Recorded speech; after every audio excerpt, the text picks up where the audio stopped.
Vanakkam friends, this is ARRM Arun and I'm the President of the Southern India Chamber of Commerce and Industry, SICI.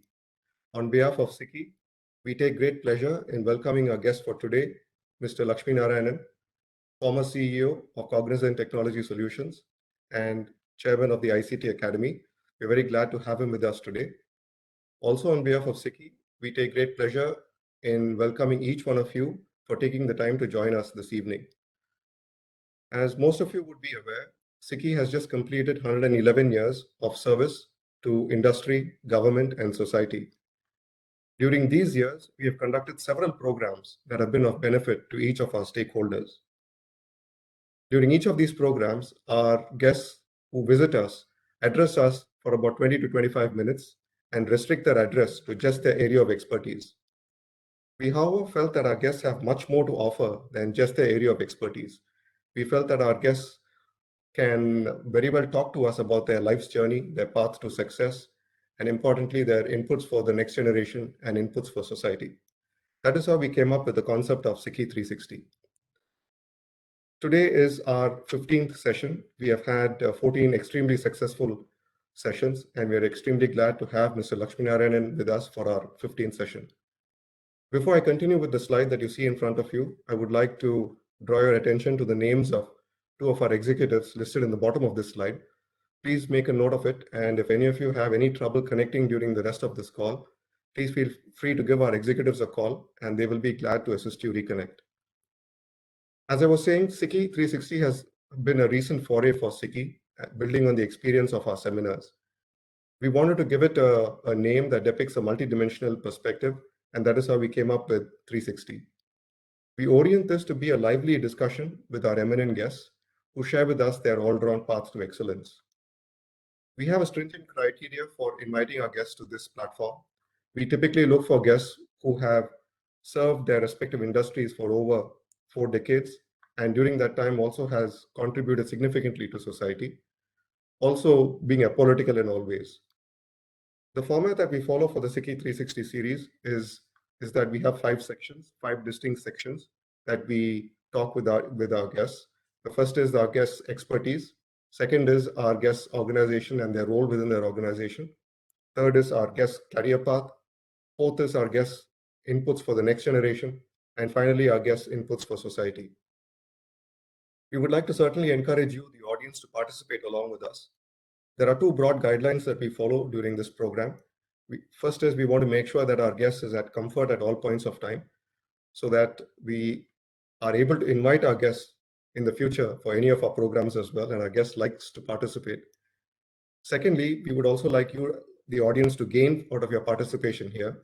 So towards this, if any of you have any comments or questions, please feel free to use the online chat box, and our SICI 360 team will be glad to moderate it and feed it in for getting answered during the course of this call. I would now like to share a few words about Mr. Lakshmi Narayanan. He requested me to make it as brief as possible, and I hope that this is brief. I wasn't able to make it any more briefer, Mr. Lakshmi Narayanan. For the benefit of our guests, Mr. Lakshmi Narayanan is a BSc, Bachelor of Science, and a Master of Science from Visvesvaraya College of Engineering. He holds a PG diploma from PSG College of Technology in Coimbatore. He also holds an MBA from the Indian Institute of Science. He has been serving the global IT industry for more than 30 years, managing various divisions and business units across the globe. He has grown from being a developer to a technologist to a program manager to a business leader. He began his career with TCS, having spent nearly 2 decades with them, 1975 to 1994. And he was last regional head of TCS before joining Cognizant Technology Solutions. He joined Cognizant in 1994, was elected president in March 1998, and served as chief operating officer for 5 years from 1998 till 2003. He was appointed CEO in 2003. Mr. Lakshmi Narayanan has been chairman of NASSCOM for the year 2007-8, and currently he also is chairman of the ICT Academy. Outside of his professional duties, I would say, he's currently the trustee in the Child's Trust Hospital based in Nomambakam. He is also chairman of the Child's Trust Medical Research Foundation, CTMRF, which is an independent entity doing extensive research in pediatrics and other allied specialties. The CTMRF, for those of you who are not aware, is recognized as one of the leading scientific and industrial research organizations by the Government of India. Mr. Lakshmi Narayanan is also the founder member of United Way Chennai that was set up in 2010. And this organization does significant work in touching various fields of education, assisting people's income and their livelihoods, health and sanitation, etc. Mr. Lakshmi Narayanan was awarded the DataQuest IT Person for the year 2008, and he was also awarded the IT Gem of India Award for contribution to ICT industry. With those few words, we would again like to welcome Mr. Lakshmi Narayanan to today's program. Mr. Lakshmi Narayanan, vanakkam, எப்படி இருக்கீங்க? Vanakkam, thank you very much. Thank you for that nice introduction. Thank you to all the participants of SICKI for joining us this evening today. So getting started with our first section, Mr. Lakshmi Narayanan, which is on your expertise. Let me start off by saying that your Indian Institute of Science project certainly paved the way to your future. Can you kindly elaborate on that? Yes, that's an interesting starting point. That was the beginning of my career. This is in the year 1975. Many of the people who are participating here may not even have been born then. That's when I was studying in the Indian Institute of Science, the Department of Management Sciences, and that was the year the computer science department started in the institute. It's called the School of Automation, and the first computers were going to come there. So we were young students, we were all excited to work on those computers. And the project that I chose was timely. It was to find the extent of how computers are used in the industry. Bangalore then was almost an industrial hub. We had many of these public sector undertakings like the Indian telephone industries, ITI, which used to manufacture all the telephone instruments, the switch gear, etc., etc. And then we had the Hindustan Aeronautics, the Bharat Electronics, the Hindustan Machine Tools, HMT, and so on. So my project work was to go and visit all these companies and look at the computer departments there and evaluate whether they are state of the art and what is the extent to which they were using it. And it was very, very poor, very, very low. That's how I got excited. And that was the project that got me into Tata Consultancy Services during the first ever campus interview of TCS. TCS was a small entity then in the year 1975, towards the end of 1975. And that's how my journey and my interest with computers began almost 40 years back. One of the thoughts that I always have in my mind and mull over, and I've still not been able to find an answer for that, is if we look at the Indian IT industry, we can perhaps safely say, at least starting from the 1970s, 30 years of the last 100 years and 20 years of the current 100 years. So about 50 years old, 5 decades. And in this 5 decades, we find that most of our software companies typically remain as services companies. And they've not really transitioned themselves into product companies. I'm not saying that there are no product companies. There are a few product companies, but a majority of them still continue to be services companies. What's the reason that we continue to be services rather than taking leadership and wanting to become product-oriented companies in this important arena? Yeah. No, I agree with you entirely. We dominate the services space. Apart from the leading, perhaps US, we don't know about the numbers in China. After US, I think we will have the most number of, India will have the most number of information technology service providers in the world. It's close to about 5 million, expected to grow to something like 10 million in the next 5 years. It's an easy path. The beginning was we didn't have access to the latest technology then. One, in the 70s and 80s, we couldn't afford importing those computers. Two, even if we could afford, we didn't get the permission from the government because foreign exchange was scarce those days. So these are the challenges that led us to people going from here working on computers that were available outside. And that trend continued with communications becoming quite ubiquitous, where people could connect with computers outside than have them here in India. So that's how the service industry developed. As you rightly pointed out, we are beginning to see some of these product companies now, and we'll probably see a lot more in the coming years. Two things that didn't happen then that are happening today is Technology, when it is discovered, new technology, it's available immediately globally. Everyone has access to it. Unlike earlier years where it will be available, products will be launched in the US first and then in Europe. Then by the time it came to India, they were ready for the next set of technologies. That has gone away. And two, access. Access to that technology is also available because it's not very expensive. Final point is many of our people are going out of the country and working in product companies and developing products outside the country because the environment is still conducive, far more conducive there for taking risk and making the investment. Hopefully, in the years to come, things will improve here and we will see a lot more of product companies. But the services is something that we will continue to dominate for many years to come. This leads me into my next point, which perhaps has two components to it. One is the tier one companies that we have in India today have a lot of resources in their hands and they can very well invest in a good amount of research and development. Is that happening to the extent to which we would need to see it? That is number one. And the second thing that comes out is, as you've said, there is a good amount of access, and if technology gets rolled out in one place, it's rolled out simultaneously across the globe. Has it been done sufficiently, or anything further should be done in order to increase this accessibility? Yeah, no, that's a good point. The larger companies are spending on R&D, but not nearly enough that is required. R&D and innovation, they are directly proportional. It's been established. But if you look at it, the way the large companies have got into new technology is through acquiring smaller companies that are into some of these new technologies well ahead of the larger companies. Larger companies, the bureaucracy, the size of the company that makes them a little slow, etc., etc., and they have too much to lose if something doesn't work. Whereas smaller companies, when they're experimenting with new technologies, they have pretty much nothing to lose. So they are bold and they are taking a lot more risk. So they develop, and once they get to some size, the bigger companies kind of try to gobble them up. That's how the bigger companies have been predominantly gaining technology, gaining people with expertise. That R&D, if it is part of the same company, it's going to be difficult for it to flourish. If it is separated out and given the freedom, maybe we will have better results even in the larger companies. Now, when we look at technology and government, definitely if the government uses technology to a larger extent, there is going to be two forms to this, or two advantages to this. One is administration will itself be better, and in terms of streamlining the system, and there will also be a very good boost into the industry. Do you think we are doing that sufficiently as a country?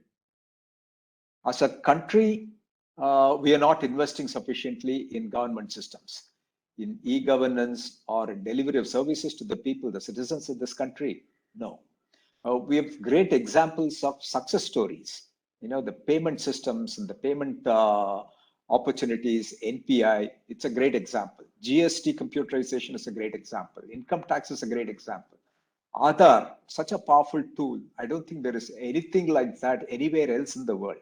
But we are not exploiting them sufficiently. If you look at any of the government services sites, if you go to them, it's so painful to get any service. After time, they don't work. That is because you cannot build these type of complex systems adhering to some of the government rules like the L1, the lowest price, etc., etc. We haven't seen many of the big companies participate in government projects. That has to change, and the government has to spend a lot more in automation. It will lead to better citizen services. Leakages can be plugged. It will help the citizens. I'm sure it will even add to the GDP if sufficient time and effort is spent on those areas. Like any growing economy, I would like to say, or maybe even a robust economy, we've also seen the Indian economy growing through different sectors with time. So extrapolating that, which sectors would you feel will be in focus in the future? And how would you say companies should fine-tune themselves to take advantage of this? Yeah, no, this is very important for us. This is very important for every single individual because we want to be looking ahead. We will have to look at what are the industries in the future. I think the World Economic Forum about 2 years or 3 years back published a study which said that there are 4 sectors that are going to grow the fastest in the next 10 years. These four sectors combined, they contribute something like 10 to 12% of the global GDP now. But in the next 5 to 10 years, they will contribute 20% of the GDP, the global GDP.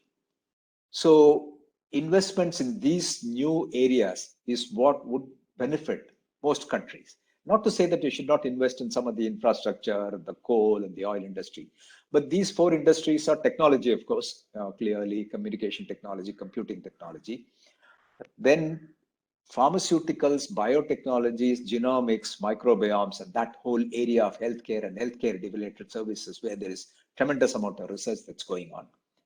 Third one is space, aviation, aeronautics, all those related to that in terms of transportation, drones, unmanned aerial vehicles. The whole system requires a great deal of opportunity. And the last one is renewable energy. Energy in terms of solar power, wind power, nuclear energy from safer sources like thorium, etc.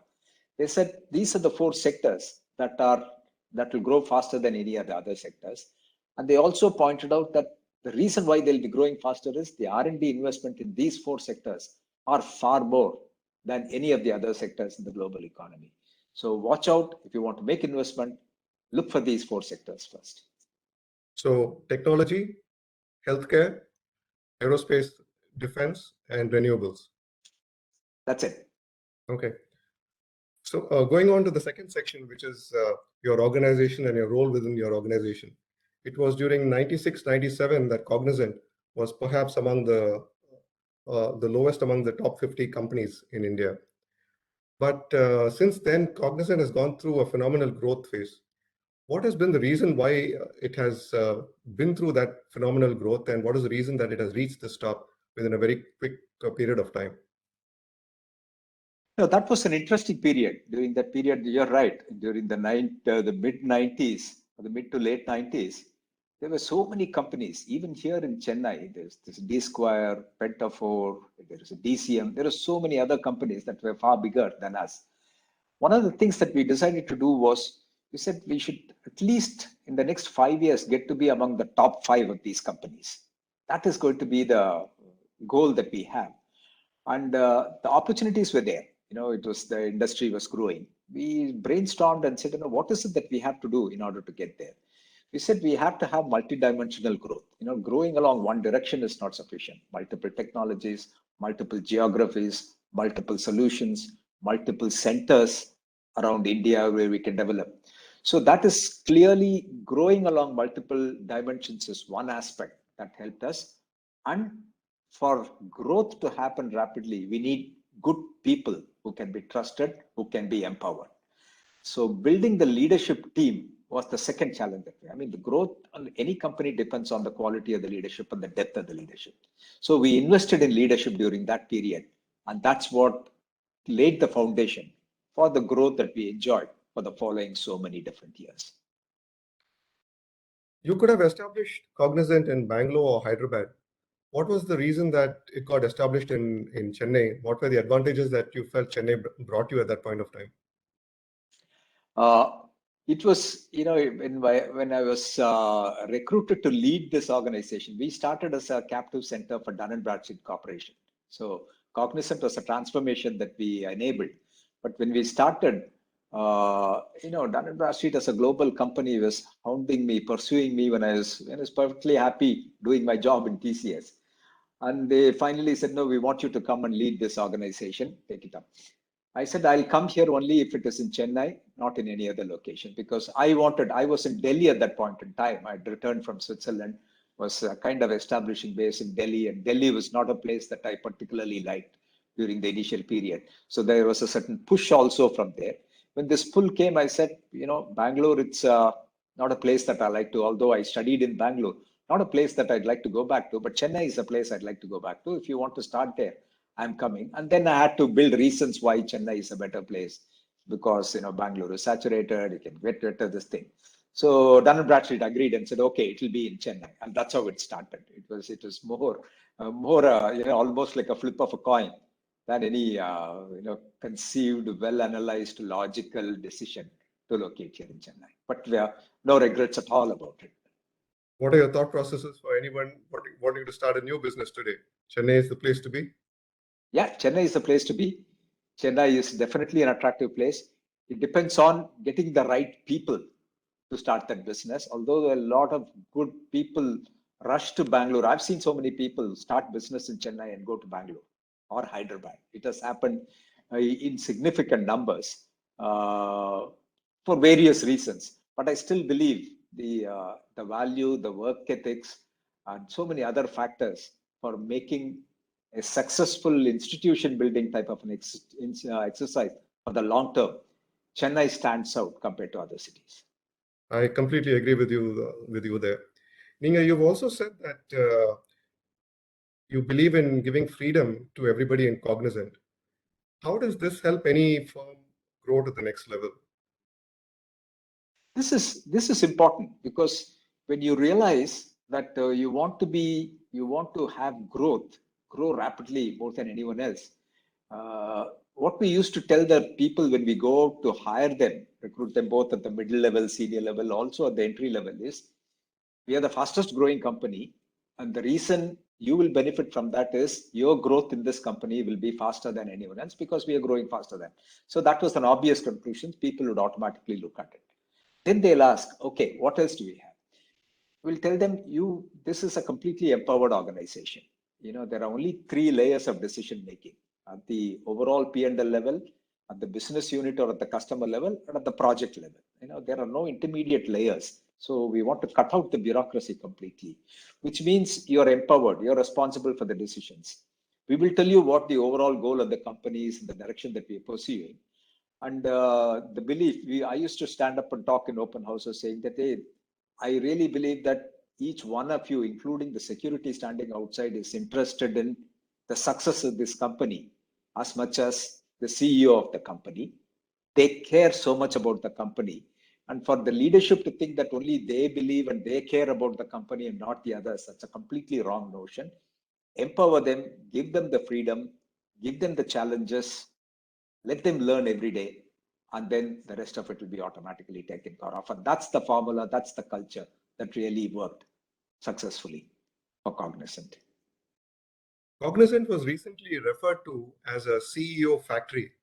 There have been several majors such as Mindtree, FirstSource, Hitachi, Zensar, and Virtusa that have appointed ex-CTS executives to lead their respective organizations. நீங்களும் சொல்லியிருக்கிறீங்க, your focus has been to create mini CEOs as at Cognizant. How does this work? Yeah, no, that's an interesting point. I was mentioning the growth of any company. The success depends on the leadership. The right leadership, right culture, right attitude, etc. So focused a lot more on developing those type of leaders, and they've remained in the company. And throughout the history of Cognizant, we've been losing some of the people to other companies. In fact, Cognizant grew because many people came from TCS. TCS was probably the only company of any value, any depth in the computing industry. Then I used to hire a lot of people. They came and built Cognizant, and many of those people have gone out and becoming CEOs. There was one comparison that was made. Hindustan Lever is such a great organization that develops managers, develops leaders, and the people from Hindustan Lever routinely go as CEOs of other companies. And there was a comparison that was made and said that Cognizant may have, in terms of absolute numbers, created more CEOs than even Hindustan Lever. Some of the people the company shouldn't have lost. It should have been a loss for them. But many of them, not that they should have been lost, but these are great opportunities that were available outside. So we should just permit people to go and reinvent the organization with newer people and newer people. That's a continuous exercise that's going on. We are happy because these people are very successful outside. I keep in touch with many of them, even on a day-to-day basis. But we are also to some extent sad that these people could have remained a little longer in Cognizant and see through some of the even greater things that are going to happen with the company. If I might add, our success definitely depends upon how many people we are able to make successful in turn. Absolutely, you're right. I think that's a very good example of what Cognizant has done so far. There have been several companies actually around us that have created several leaders who have in turn went ahead and led several companies to success. So I think that's a very good sign of being a successful company. The next point, Mr. Lakshminarayanan, is you've been involved with CMI, the Chennai Mathematical Institute, and today CMI has expanded into Sri City. Were you always interested in mathematics? That is the first part. The second part is today's technologies, whether it is artificial intelligence or machine learning or any other technology as well, has a very high dependence on advanced mathematics. How important is it, in your opinion, for students to have a strong mathematical foundation as they go about their careers? Yeah, no, that's a very interesting question, because I was always, during the school days itself, I was interested in mathematics. One, because the teacher was very interesting. She used to make it so much fun, so interesting. So that made us all, take a special interest in the subject of mathematics and prepare well and enjoy attending classes, enjoy taking the examination. And two, there was also the kind of the family pressure. They'll always point to someone else saying that, oh, look, he has got 100 marks out of 100 in mathematics, and that is the benchmark.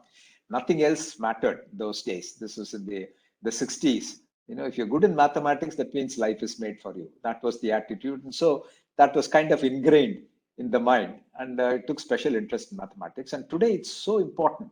Mathematics is it's everything that's happening in this world. Mathematics and computing sciences go together hand in hand.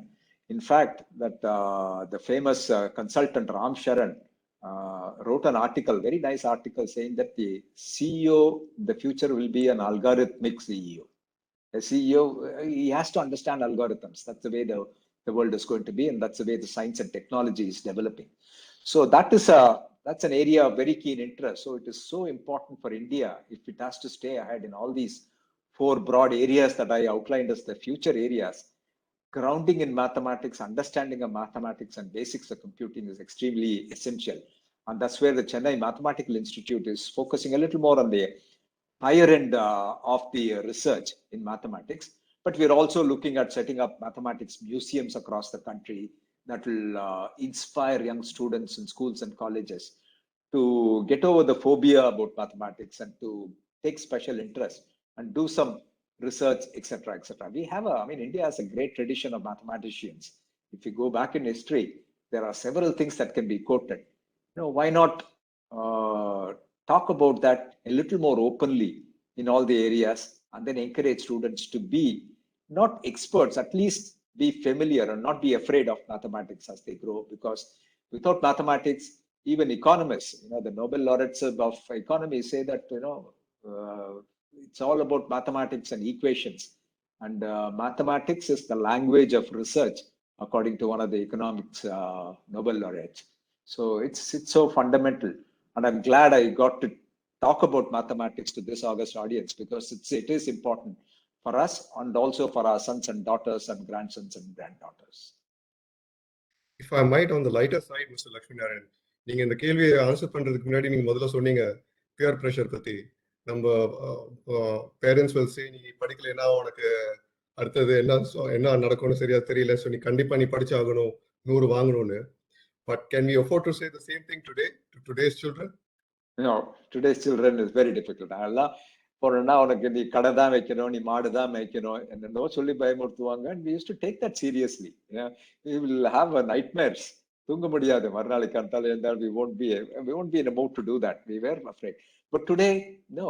They want to take a gap year. They want to study. Look at the rush for admission to places like Kriya University or Ashoka University, etc. They offer so much freedom in terms of choice. And people have succeeded. People with average academic qualifications have also succeeded, because the industry has also matured. They are able to identify talent, identify the skills, train them appropriately, and use them. Career counseling has become a big aspect. So things have changed quite a lot from then to now, both in terms of the attitude of the parents, much more the attitude of the children. I think we can also safely say that at that point of time in the 60s or 70s, people might have not have known about the end result, there being something like artificial intelligence or there being something like machine learning. But today's children have that exposure where they know that if they have that strong foundation, whether it is mathematics or any other technology, They know that they can work in these cutting edge technologies and develop further. So that itself is a good motivation for them. Now, moving on to the next section, Mr. Lakshminarayan, which is on your career path. It'll be interesting for us to know whether there have been any significant moments in your career that were responsible for what you are today. And we'd also like to know whether there's been anybody who has inspired or molded your career. No, there are a few interesting events that happened during the early days of my career. Again, in the late 70s. The 70s, after my education in Institute of Science, I joined Tata Consultancy and went to the US in the year, I think it was 1976, 77, 1 year after I joined. Went there on project work, studied for some time, completed the project, and there was an opportunity to stay behind and work there in the company and not come back to India, like many other people are doing now. I resisted that temptation and came back. That was one significant turning point because I don't know, people of our vintage or pedigree have not been very, very successful in the US. The 70s, the people who left for the US in the 70s. Of course, people now are far more successful, but that's because of the change conditions. So I'm glad I took that decision to come back after a couple of years in the US and came back and worked in India. And then my career graph within the Tata Consultancy Services shot up. That was one interesting turning point. The other interesting turning point was even after founding this Cognizant, there was a need for me to go to the US and park myself there. As the CEO of the company, you have to be closer to the customer, etc. But I managed it well, although I was there physically, but used to spend a lot of time. I couldn't move my family over to the US.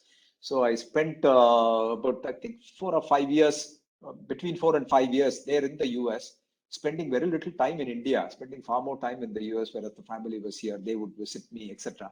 Even then, I didn't want to stay there and decided to come back. And the learning during that period of travel from there was phenomenal. This travel and meeting people is something that cannot be replicated in a classroom or in a management school. That's something that people have to experience, and that experiential learning has clearly been a turning point in all the things that I started doing subsequently. Your MBA at IISc, how did it assist you? And also, do you think an MBA is necessary for anybody to develop their career forward? To me, I'll honestly say, in today's context, it is not necessary. In today's context, what's happening is most of the people are trying to learn just in time. Whatever is required at that point in time, they're able to learn, whether it is technology or finance or marketing or strategy. They're saying, hey, this is the position, this is the responsibility. What is you have these assessment centers that identify what's the competency that you require, where are you, what is the gap, what are the tools that are available to fill the gap. These people attend some of these advanced training programs or some courses and fill that gap. So when such is the situation, in the areas of technology, clearly it's so rapid that what you studied about 5 years back may no longer be relevant today because things are advancing. A similar thing is happening in the area of management education as well. So I would say it opens your eyes and ears to a different world of management, but it's not necessary for people to essentially go to a management school in order to be successful. In fact, many of the people talk about, if you look at Sundar Pichai or Satya Nadella, or many of the people who made it big, they don't have a management degree. They're all technologists. Or if you look at the pharmaceutical industry, none of the pharmaceutical majors have the CEOs of Pfizer. They don't have that kind of a qualification. So it is that depth in a vertical is important. Management is, if you have it, it's good, but it's not necessary. You've spoken about deep technology in the past and that its relevance to management students in particular. Can you elaborate? And also, would be good to have your thoughts on the ICT Academy. Yeah. See, the deep technology is basically emanating from science translating into application, because scientific discovery is so much. If you look at the world of vaccines, the messenger RNA-based Moderna or Pfizer vaccines, that's a completely new area. The way they formulated that vaccine is very, very different from the way it has been going on in the past. So that's a fundamentally different way, and things are going to change so rapidly. Can you imagine having 2 or 3 billion people vaccinated in a gap of about 12 to 18 months with so much of production, with the distribution and the logistics associated with that? It's all helped by technology. You look at that CoWIN app that we have that keeps track of everything. That is the digital technology world that we are in. So digital transformation is happening. But digital transformation or the digital technology itself is, I would say, reaching its tail end. May have a long tail, but it is a real tail end because deep science and technology is coming and taking over. If you look at a project like Neuralink, someone that Elon Musk is working on, he's such a pioneer. He finished the electric vehicle battery, the spaceship. He's talking about brain implants, successfully implanted, trained, and people who are paraplegic are able to, through signals, move their limbs today. And he says that will become mainstream in the next 3 to 5 years. So that is coming out of deep science. And of course, technology plays its role in terms of the manufacturing technology, electronic technology, etc. But that science of understanding how the brain works is the foundation behind that. And there are so many different things like that. Languages. I'm a Tamil speaking person. It's not a handicap. I don't know any of the other languages. I have to travel. Can I change? Technology assess. So it is that area that we want to move into. And that's why technology and deep science and technology is a very, very important aspect of the future. Before I continue with my next question, glad to share with all of you that the President Emeritus of SICKI, Dr. A.C. Muthaiah, has joined us. And we also have participants from Dubai and Pune who have joined us this evening. Thank you, and we're glad to have you with us. Mr. Lakshminarayanan, on the lighter side, you have had a fascination and you also have a collection of toy trains. We'd like to hear about that. Namaskaram, Mr. A.C. Muthaiah. Welcome to this program. Nice to see you here. Yeah, this toy train hobby, the childhood, the impressions at the impressionable age, there is a dent that happens in the brain. I'll tell you how it started. I was in the 7th standard studying in school when we used to have that science exhibition. It was during that science exhibition, there was a model train that was put up in the school, and the students were taken from different classes, different sections all around. And there were 2 or 3 people who were operating it. This was very complex, and obviously they wouldn't give it to the school students. So I tried to volunteer and go there and say, can I operate? I wasn't chosen as a volunteer, but there were 3 or other students from just a 1 class higher. They were chosen as volunteers to operate the train. And I was so disappointed that I couldn't do it. And that remained in my mind dormant for a long time. I wouldn't think about it during my college days, but during the initial days. But in the 70s, when I went to the US and when I saw it was available, it was accessible, then that interest started rekindling and said, maybe this is the time, my childhood passion, I can get back into it, and started building it. That is continuing. So whenever I have some free time, that's been my hobby. Just spend some time. I like to watch these. Maybe ask, how big is your collection? It's over a period of time, it has grown and now it has dwindled. I will have about 400 meters of track length and about 12 to 13 digital locomotives that can run simultaneously, controlled by a few controllers, etc. So, it's in a 10 by 10 table. It'll keep running and it'll keep falling over. We'll have to fix them. It's a painful exercise. Nice, a few pictures of that to share it with the audience, but perhaps next time. The next time I'll do that. We now move on to the 4th section of today's conversation. This is your inputs for the next generation. Towards this, we have a student, Miss C. Aditi. She is doing her first year at SVC Chennai. Aditi, are you online? If so, please go ahead.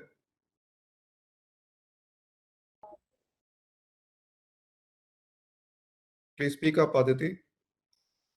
Good evening, sir. Good evening. Hello. Hello. Please go on. You stated that present day youngsters have the drive to establish startups. What qualities do you think they should have as entrepreneurs? Yeah, very, very interesting question. The confidence level of students coming out of colleges these days is far higher. They're not worried about the future, and which is something that we emphasize also when we go to campuses. If you're an engineering student, from a leading university like SVCE, your life is made. You will become a senior person. You will be successful. You will own a car. You will own a house. All those basic needs are taken care of. It may happen faster for somebody, a little slower for other people, but that's not what's going to give you happiness. Happiness is going to come from what you create. That is the road that many of the students are taking now. They're taking the risk. And what is required is the staying power. Staying power to, if you started something, you have an idea, you want to solve a problem, don't let anyone evaluate your idea. If you ask a few people, is this a good idea or a bad idea, you will get different opinion. Every idea is good or bad depending upon how you make it. If it becomes successful, they'll say it's a great idea. If it fails, they'll say it's a bad idea. No idea is born good or bad. You make it good or bad. That is the sustaining power that you require if you're going to start up. Believe in my idea. I have the staying power for 6 months, 1 year, 2 years, 5 years to see the success of it. That's what is the most important thing that is required. Mr. Lakshminarayan, you yourself have been funding a lot of startups.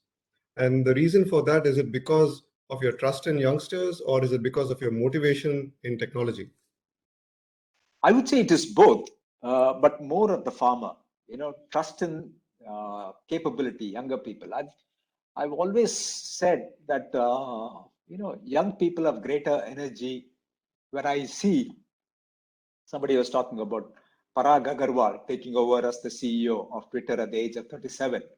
Terrific. Younger people have the capability. They have to be given that opportunity. In fact, we did it in Cognizant when Francisco took over from me. He was the youngest, but he had the capability, he had the long distance.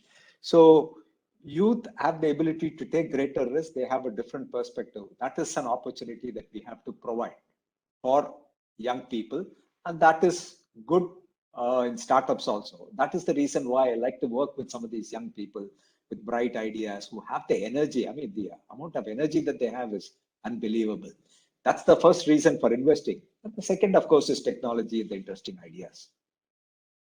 Our next question is from another audience speaker, Mr. Gopi Koteshwaran. He is the chair of SICKI's EIS committee, which stands for Entrepreneurship, Innovation and Startups. Talking about startups, we thought it will be good to have him on board as well. Mr. Gopi Koteshwaran, please go ahead. Hi, Lakshmi. This is Gopi, and I was the former CEO of Latent View Analytics. So you've always been a great support for us, and as we went IPO, you've always been an inspiration for us, right? So that's great. So the question to you today is: you've been a great supporter of having incubation centers in educational institutions. So. And I'd like to understand, what can the educational institutions do to promote startups better? And what can the industry and industry bodies like us do to support these centers better? I think, that's a great question. First of all, Gopi, congratulations on Latent View. That's a phenomenal success. You, your team, Venkat's team have done a fantastic job in building that company, one of the most successful IPOs that you had. I hope your success continues.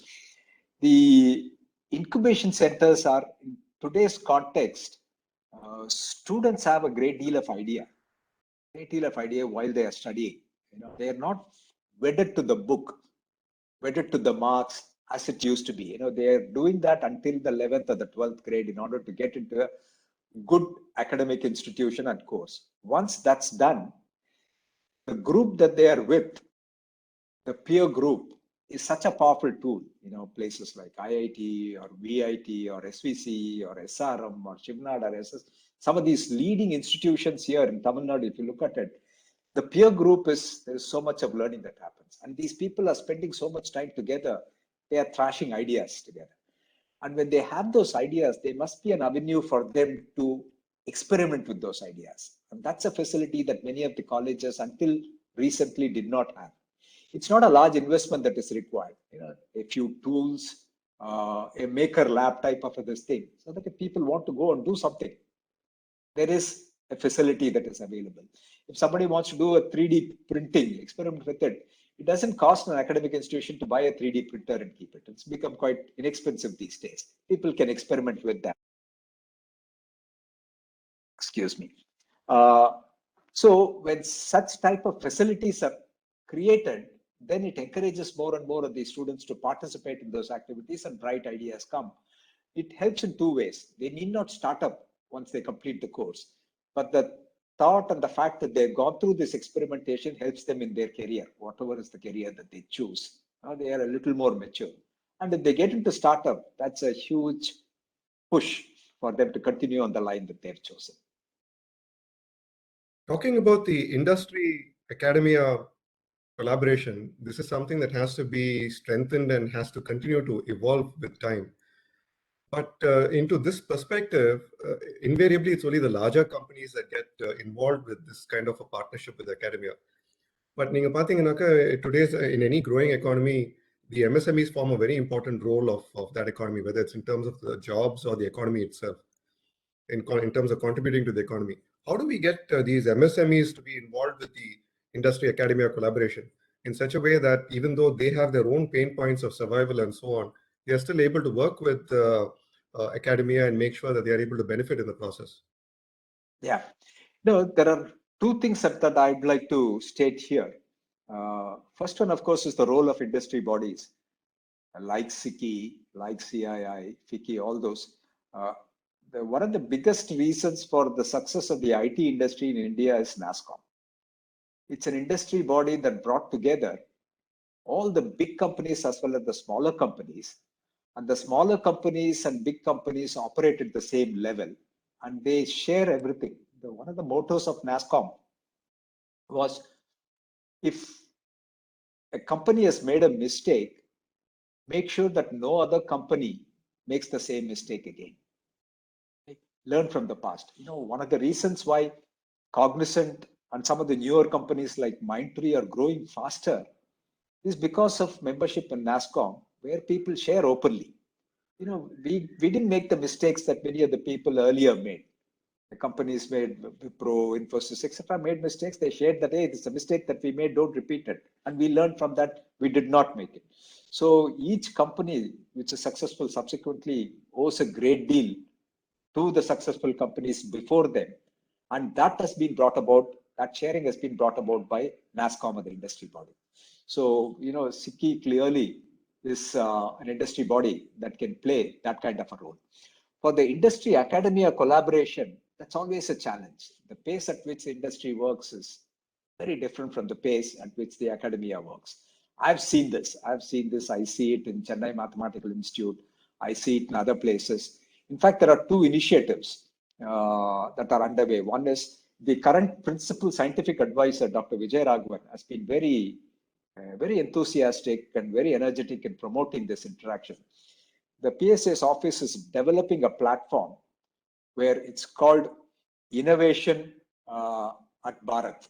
A platform that's going to be available for industry and academia, industry to pose problems, researchers to solve the problems, or researchers to give out a finding so that the industry can apply it, etc. Once that platform becomes available, hopefully in the next 6 to 8 months, it will be a phenomenal mechanism for industry to participate. Industry, material of size, can participate and collaborate with academia.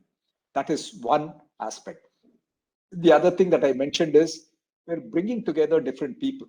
That again, there is we talked about mathematics. If you look at just mathematics, there are 3 initiatives, again driven by the PSA's office, Principal Scientific Advisor's Office, a National Center for Mathematics that is being set up in IIT Bombay. The Math Museum that we are trying to set up, there is already one in Kuppam set up called the Ramanujam Math Park. We're trying to set up in multiple locations. In fact, we want to identify one educational institution in the north of India. Delhi being what it is, they say, hey, mathematics, everybody in South understands maths, no problem. North India is weak. So any museum that comes up, any park, any development will have to happen only in North India. So we said, okay, PSA's office is saying that. So we're looking to partner with a college where we can set up this kind of an institution where students, industry, academia can come and collaborate and put together some artifacts that will be beneficial to everybody, including the small scale industry, for them to manufacture, for them to get newer ideas, for them to develop software, etc., etc. So things are beginning to get underway, is what I would say at this stage. We now move on to the last section of today's conversation, which is your inputs for society. And the first question here again is about industry. This has also been one of my favorites that I've been trying to figure out. We are talking a lot about startups. Startups today is a very big buzzword from every government point of view. And there is a lot of attention being given to in order to groom startups. But the question then becomes that there are a number of existing companies, MSMEs in particular, who have been around for a good period of time. And they've been doing a lot of good work in terms of providing employment as well as generating the contributing to the economy. Are we giving sufficient attention to these MSMEs? Because if we are not, then don't you think it has to be done because they form the major engine of any growing economy? Yes. Particularly in the Indian context, MSMEs are the biggest employers. If we have to continue to grow, if we have to have a societal balance, MSMEs are very, very important. There has to be a two-stage approach for MSMEs to continue to remain vibrant. First and foremost is they have to reinvent themselves every 5 years, every 6 years, every 4 years, depending upon the industry that they're in. Okay? Just as we ask individuals to reinvent themselves, acquire additional skills, look at new areas, get out of the comfort zone and try something new so that you can learn. If that reinvention happens, the sustenance of these MSMEs will be larger. I've noticed that there are so many companies, so many industries, particularly in the MSME sector, who have remained pretty much the same. There is a new technology that's available. They immediately say, we don't have the money to invest in it. Will the government provide support? And the other thing that I've learned post my retirement is to depend on government is actually a foolish thing. The priorities are so very, very different for them. They have to worry about poverty, they have to worry about agriculture, about weather, about climate, about so many different things. And the politicians are not like the industrialists, the way they work and operate.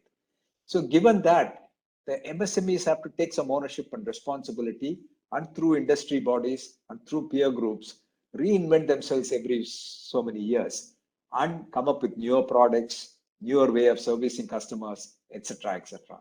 So I would say if the MSMEs individually take the first step, I'm sure help will be available from other bigger companies, by industry associations, and lastly by the government also. Once the government sees success there and the people come out of the no tax to the tax bracket, then you can rightfully demand certain things from the government. Our next question is from our next audience speaker, Mr. Chandramohan, who is CEO of Child's Trust Hospital. Mr. Chandramohan, please go ahead.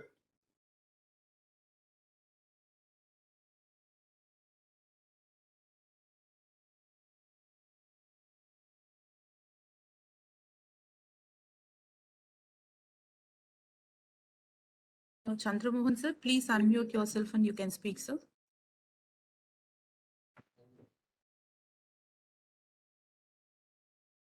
Sir, you have earned large sum of money as a successful entrepreneur. But a significant portion of this money you have given back to society as a big philanthropist. What is the motivation factor for doing this? Not many people do this. Yeah, I mean, the motivation is, if you have enough and more, you first of all, you protect your interests, your family's interests, etc. You make sure that they're well provided for, very, very comfortably provided for. And if you have anything over that, you cannot spend more than this. You don't want to escalate your lifestyle because you have money. I mean, particularly for people like us and people like you and all the people here, we lead a simple life. It's not as though we jump into a plane every 3 months and take a holiday in Maldives or go to the other places. We won't be able to, even if we can afford it. It's not in our nature. We will worry about, what is going to happen to this company, what's going to happen there, etc. So given that kind of a mindset, there is only so much that you can spend. The remaining, you just say that, hey, this is something that I'm going to keep giving away. And it's important to see what causes that you identify and give it. There are certain things like, for example, there are so many NGOs that you approach. They're running this orphanage, they're running this school, etc. I always say this is, keeping the basic poverty out, providing shelter, etc. That's the government's job. We are paying the taxes. So if you're honest, a tax-paying citizen, I don't have any guilty conscience if I see a poor person, because the government has failed and I had to do something to make the government work hard to pay for it. Everything else, I'll invest for the future. Future. If a child grows up healthy, both mentally and physically, the future of that child and the future of this country is guaranteed. If a person gets good education in educational institution, again, the future of that individual and the country is guaranteed. So investing for the future is the way, and I tend to look at it even in the startups. The type of startups that I invest in is one company that is looking at nuclear energy for the future. Another company is developing vaccine from insects and plants, which is far more efficient.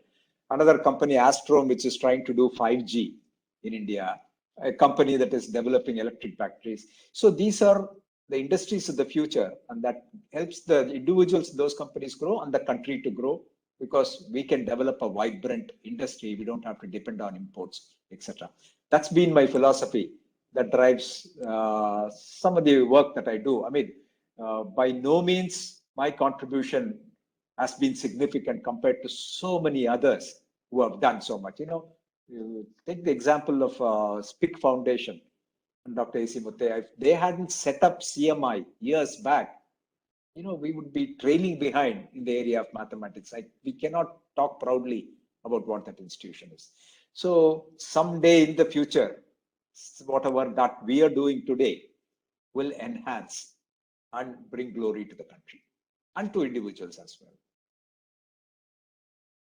When we look at engineering courses today, there is a lot of demand for computer science, information technology, artificial intelligence. But at the same time, the traditional streams like mechanical and civil and so on don't seem to have that much amount of a connect with today's youth. What SICKI has been doing to address that is we are conducting these Core Connect programs in conjunction with engineering colleges to showcase how these core curriculums are very, very important. In that context, again, if most students are going after computer science or IT or artificial intelligence, there will be a significant number of engineers available to us in the next few years, 3 to 4 years or so. Andamari Pakarappa, will there be enough of jobs for these people coming out? So there's a two-pronged approach that we need to take in order to be able to address this area.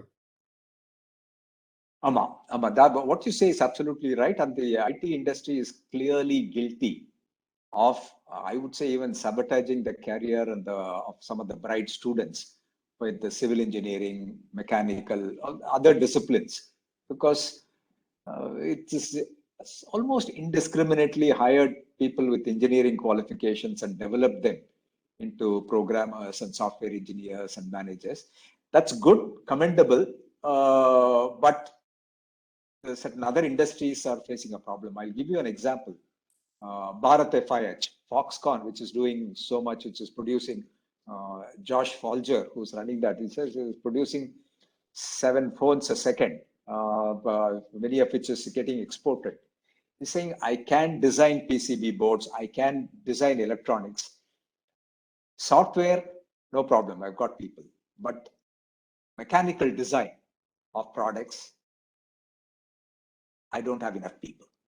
Mechanical engineers are not there. And the people that come from these educational institutions have to be trained for almost a year for them to design and engineer products. So and this is not just Josh Folger of Bharat FIH or Foxconn of the electronic industry saying, this is something that I hear across the board. Recently, L&T's CEO, S.N. Subramanian, was mentioning, what is your biggest challenge? He says, I've got order book that will keep me busy for the next 10 years, but I don't have enough people, engineers particularly, to execute them. Not enough structural, civil engineers, mechanical engineers who can execute this job due to various reasons. One, not many are graduating out. Even the few that are graduating out, the IT industry and the tech industry seems to be sucking them out. Something has to be done about that. One suggestion that we are working on an ICT Academy. ICT Academy has been focusing predominantly on technology training for the telecom and the IT industry. Now, Josh Folger of Foxconn is going to take over as the chairman of ICT Academy. And he has said that ESDM, electronic design and manufacturing, is going to be a priority.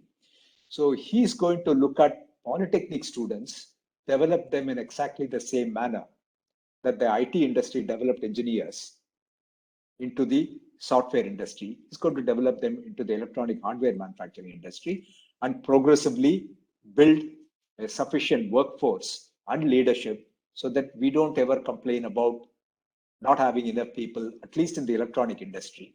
And we remain self-reliant as far as the electronic components are concerned. You know, the basic wafers and semiconductors, etc., may still be out of reach for us, but at least if you don't have to depend on the foreign country for components, that will be a big plus for us as a country. And I hope that program succeeds. So the investment in developing people from polytechnics and ITIs is going to play a big role.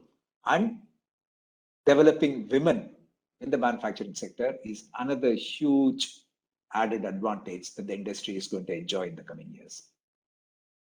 We have two more questions for you, Mr. Lakshminarayanan. So the first one among them is the ugly word of racism. Quite a lot of times Indians abroad speak about racism as they travel and live abroad. But when we look at our own Tamil Nadu, there have been two incidents over the last week that we have encountered. One is concerning the Narikuravas in southern Tamil Nadu. And the second one is the Bharatanatyam dancer that happened last week as well. When we look at these incidents, it leaves a lot to be desired. What, in your perspective, should we do as a society in order to be able to make it more inclusive and address these ugly happenings? Yeah. It's not so much as racism is a different aspect. I don't think that would be the cause here in India. It is the intolerance of some ideologies. Intolerance and impatience to some extent among people that is causing the current wave of hostilities. You know, at least it's not been talked about so openly as it is now in the past years. It doesn't mean that it didn't exist, but I don't think it existed in such significant numbers in the past. Today, you know, every day you hear of these type of instances of where people are intolerant to each other, intolerant of other people's ideas, intolerant to actions that's happening, and tend to become a little violent. So there is some amount of softening that has to happen in society. I don't know how that's going to happen. I share your concern, Arun. Yeah, you know, it's not a healthy trend. If these numbers increase, then it will reach a point where we won't be able to retrieve the situation, like it has happened in politics and corruption. It becomes irretrievable, and that's the fear that I have. Perhaps education plays a good role here. If we are able to showcase this among our children who are going to become tomorrow's citizens, that would encourage more tolerance, as you're rightfully talking about. Education certainly opens out a lot of avenues, and as well as opportunities in terms of providing all these people with opportunities so that nobody is marginalized. Which leads me to the last question, which is, where do you see education within India, let's say over the next 2 decades? And also, where do you see India as a country over the next 2 decades? Yeah. I think just to complete the first point, children will have to be brought up in the right environment with the right messages. And one of the things that I heard is don't open their eyes to the differences they cannot see. Children, just don't talk to them. If they observe, they ask questions, you can answer them in a very inclusive, non-hostile manner, but don't point out differences that they're not able to observe. Is one, and that seems to work in most cases. As far as education is concerned, we have, our education system is really very good. It has produced some of the brightest people. I wouldn't blame the education system. I blame the opportunities that are available for them to succeed. After all, many of the people who are educated here in India have succeeded elsewhere in the world, all over the world, not necessarily only in the US, in places like Russia, in Kazakhstan, in Ukraine, in China. They've all succeeded there because there is something about the opportunities there that makes our Indians who are educated here in India flourish. Okay? Are we able to create that kind of an opportunity, that kind of an environment for them to succeed here is a question that we have to ask at the top level. If those opportunities are created, there is enough talent that is there. How do we create more talent? We just simply look at a ratio of gross enrollment ratio. That is one indicator of how many people go for higher education. But the school education should itself be so strong that people at the end of 11th and 12th should be able to take up a job and do it. There are specialized institutions. The picture that you have is of LV Prasad Eye Institute, where they're doing some research on retinitis pigmentosa, a hereditary disease that people make. People who are afflicted with that go blind. They just cannot do anything about it. They will go blind. It is known. It's only a question of time. And LV Prasad is doing research, and the researchers here, foreign universities and foreign researchers look up to it. One reason is the prevalence of retinitis RP is very high here in India, so we have the advantage. But two is we have the leadership in those type of areas. All these are people who are educated here in Indian universities and so on. So education system is good. And I think it will improve from here as long as we don't meddle with the school education. School education is something that is, as much freedom should be given to the students and the schools to develop them. We are giving freedom to the colleges, Kriya University, Ashoka University, Sai University, SS NADA, FCC, your independent deemed universities. Feel free about the curriculum, encourage students to learn. Do the same thing in schools, open up their minds. That's where the ideas are formed, that's where character is built. And open that up and don't force them. This is the textbook. This is the story. That narrative is something that we have to change. As this happens, education will flourish. And once education flourishes, automatically the country will grow, the opportunities will grow, and we'll become a powerful nation. Our GDP will grow, people will be happy. After all, it's not, for individuals, it's not what gives us happiness is not the money or the power or the wealth that we enjoy. At some stage, after certain years, our happiness comes from faith, family, friends, and work. And these are the only things that give us happiness. All the other things are secondary. So people will stop chasing wealth for the sake of wealth, stop chasing power once they understand that those are things that don't lead to real happiness. And that's the character building that has to start at the school level. Mr. Lakshminarayanan, thank you very much. That brings us to an end of the discussion session of today. It's been wonderful and it's been moving at a very good pace. I've not noticed time flying by. And thank you for your coaching. You prepared me well. You said you'll keep asking me questions and don't take more than 2.5 minutes. I said between 2 and 4 minutes I'll take. You corrected me and said no, 2 to 2.5 minutes. That's all. So I kind of followed that rule, and that has led to this good conclusion. Thank you for coaching me, Arun. We now go into the quick fire round. This is a new addition that we have brought into SICKI 360, where I would like to give you 5 words. Of course, you're not exposed to these words as yet. And I would like you to share your first impression of each one of these words with the audience to try to spice things up a bit. So don't worry. I had a gulp of water, prepared myself for it. It's not going to make you uncomfortable anyway. I can assure you about that. So the first one is cognizant. Cognizant is joy. It is, the only meaning for that is the time that I spent in that company, in the company of people, was pure joy. Every single day, I'll just wake up to go to work. And the team and the people that worked with me, sheer joy. The second word is innovation. Innovation to me is, I would say, an aircraft carrier. The first thing that comes to mind is, I was fortunate to be on USS Nimitz, one of the aircraft carriers of the US fleet, when it was here near Chennai port. Very vivid memories of the planes coming and landing on it, taking off, and how we were taken from Chennai airport. This was several years back, in a plane that landed on the aircraft carrier, and the 8G force that we experienced, and the precision with which they were working. I said, this is the greatest innovation.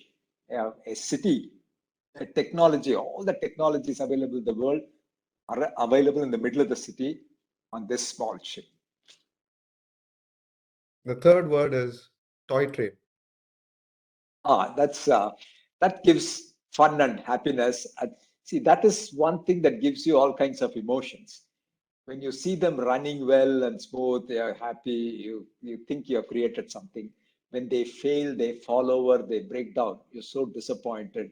And it's a mixture of emotions. If you want to experience a mixture of emotions, of joy, of sadness, of anger, of frustration, all combined into one, is that single hobby. And I think all hobbies are like that. Even golf, people who play golf also say that it's happiness, it's joy, it is everything. That, if I can reiterate, that goes to show that never give up your childhood hobbies. Yes, absolutely. The fourth word is society. Society is, to me, if I were to describe that in one word, I would say it is a little disappointing. The only reason if I say it's disappointing is the citizens are not taking responsibility. They are not taking ownership. They tend to complain. They want others to work for their benefit, etc. But they're not doing things to improve the situation. If every one of the citizens make it their duty, responsibility, then it will be good. அந்த காலத்துல இந்த எம்ஜிஆர் பாட்டெல்லாம் கேட்டா இருக்கும். உரிமைன்னு கேட்குறீங்க, கடமைன்னு யாராவது கேள்வி கேட்குறீங்களான்னு அந்த மாதிரி பாட்டெல்லாம் பாடுவார். அந்த கடமை, அந்த ரெஸ்பான்சிபிலிட்டி, அந்த ஃபீலிங் இல்லாம போயிடுது. எல்லாரும் என்டைட்டில்மெண்ட் பேசுறாங்க. அதை பார்த்தா கொஞ்சம் சேடா இருக்கு. And the last word for today is future. Oh, fantastic. It's bright. The future that I envisage is for the people who are on this call who are listening. I may be out of orbit for that. Each one of them, I'm sure, will enjoy a space ride. Just going up and one of the things that Elon Musk is doing, his plan for 2022 is he is building that spaceship. Today, the payload that a rocket carries is only 2% of the lift-off weight. Just 2% is the payload. He's saying if I make it about 4 to 6%, that's it. I can take literally dozens of people into space. And he says, I'm going to do it in the next year. If that happens over the next 12 to 20 years, people will no longer take a holiday in Maldives and post their pictures. They'll go to space and post pictures from there. Mr. Lakshminarayan, I've just been asked by the SICKI 360 committee whether you can sing. No. If the idea is to let all the people go from the call, I can sing. Anyway, thank you very much, Mr. Lakshminarayan. It's been wonderful having you with us today, and a very, very nice session. Thank you again for keeping the time limits, because of which we were able to accommodate more number of points and give a holistic picture to the audience as well. Certainly appreciate your being with us today. As part of the SICKI 360 series, we would appreciate it if you can please autograph your photograph. We will send it to you shortly. We would certainly like you also to affix today's date, and we would like to retain this with us as part of our memorabilia. And also as a token of our appreciation, as new as SICKI 360 is, we've come up with this new concept of contributing in your name to the Child's Trust Hospital. Of course, you are familiar with this. Our audience is not or may not be familiar with this. For those of you who are not familiar, the Kanchi Kamakoti Child's Trust Hospital is located in Nungambakkam in Chennai and has been doing significant service, especially to children and families from the underprivileged sector. So we have taken the liberty on behalf of SICKI to contribute in the name of Mr. Lakshmi Narayanan to meet the medical expenses of a child from an underprivileged family. Mr. Lakshmi Narayanan, we will have the certificate sent to you as well at the earliest opportunity. Thank you again for being with us today. It was certainly enjoyable. Thank you very much, Arun. I enjoyed the conversation with you. It was fantastic. The added bonus today for me was having in the audience Dr. A.C. Muttaya, Mr. Chandramohan, and others. Thank you, sir. Good evening. And on behalf of SICKI, we would like to take this opportunity to thank for today's session Mr. S. Chandramohan, the CEO of Kanchi Kamukudi Children's Trust Hospital, for his efforts in putting today's session together. We would also like to take this opportunity to thank the SICKI 360 committee for their wonderful job that they have done. Without them, we would not have been able to complete 15 highly successful sessions. This committee is led by Mrs. Valli Arun, President of the Velingro Group and Trustee of the Tamil Isai Sangam. The co-chair of this committee is Professor T. Murugavel, who's head of the Department of Humanities and Social Sciences at SPCE. Professor Murugavel is in charge of putting together the discussion points that we have with each of our guests. He does the required research work and feeds them to us so that we can make each session well worthwhile for our audience. Mr. Gokul Santanam, Senior Vice President at Emphasis, is responsible for the marketing collateral of SICKI 360. Mr. Amalan Alavandar, Environment Consultant at the Asian Development Bank, is responsible for the online chat session and moderating the session as well. Ms. Vilasni M. Arun, a student of clinical psychology, is responsible for the student perspective into the SICKI 360 series. And Ms. Bhavani Srinivasan and the rest of the secretariat team at SVC have done a very good job in putting the logistics of this program together.